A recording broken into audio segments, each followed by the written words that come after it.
امیر اہل سنت مولانا الیاس قادری صاحب سے میرا یہ سوال ہے کہ جشن عید میلاد النبی منانے کے لیے کیا کیا نیت ہونی چاہیے؟ صبح بہارا رسالہ مکتبۃ المدینہ کا مطبوعہ جو تقریباً 36 صفحات پر مشتمل ہے، ان میں الحمدللہ صفحہ 32 سے نیت شروع ہو رہی ہیں۔ جشن میلاد النبی مرحبا کے 18 حروف کی نسبت سے جشن ولادت منانے کی 18 نیت ہے، مگر 18 میں حصر نہیں ہے، اور زیادہ بھی ہو سکتی ہے کرنے والا ہو تو۔ پہلی نیت یہ لکھی ہے اس میں، حکم قرآنی وَأَمَّا بِنِعْمَةِ رَبِّكَ فَحَدِّثْ، اور اپنے رب کی نعمت کا خوب چرچا کرو، پر عمل کرتے ہوئے اللہ عز و جل کی سب سے بڑی نعمت کا چرچا کروں گا۔ نمبر 2، رضا الہی پانے کے لیے جشن ولادت کی خوشی میں چراغاں کروں گا۔ جبرائیل امین علیہ السلام نے شب ولادت جو 3 جھنڈے گاڑے تھے، ایک مسجد اقصیٰ پر، ایک کعبے کی چھت پر، ایک مسجد اقصیٰ بیت المقدس، اور ایک بی بی آمینہ کے گھر پر، 3 جھنڈے گاڑے تھے۔ اس کی پیروی میں جھنڈے لہراؤں گا۔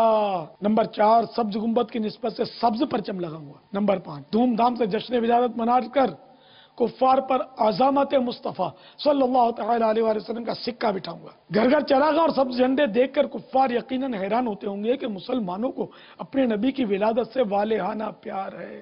ظاہری سجاوٹ کے ساتھ ساتھ توبہ و استغفار کے ذریعے اپنے باطن کو بھی سجاؤں گا۔ نمبر 8، 12ویں رات کو اجتماع میلاد اور 9 عید میلاد النبی صلی اللہ تعالی علیہ وآلہ وسلم کے دن نکلنے والے جلوس میلاد میں شرکت کر کے ذکر خدا و مصطفیٰ عز و جل و صلی اللہ تعالی علیہ وآلہ وسلم کی سعادتیں، اور نمبر 10 علماء، اور 11 صلحاء کی زیارتیں، اور 12 عاشقان رسول کے قرب کی برکتیں حاصل کروں گا۔ 13 جلوس میلاد میں با امامہ اور حتی الامکان 14 با وضو رہوں گا، اور 15 جلوس کے دوران بھی مسجد کی نماز با جماعت ترک نہیں کروں گا۔ 16 حسب توفیق لنگر رسائل کی ترکیب بناؤں گا۔ 17 انفرادی کوشش کرتے ہوئے کم از کم 12 اسلامی بھائیوں کو مدنی قافلے میں سفر کی دعوت دوں گا۔ 18 جلوس میلاد میں حتی الوصف سارا راستہ زبان و آنکھ کا قفل مدینہ لگائے نعتوں کی سماعت اور درود و سلام کی کثرت کروں گا۔ یا رب مصطفیٰ صلی اللہ تعالی علیہ وآلہ وسلم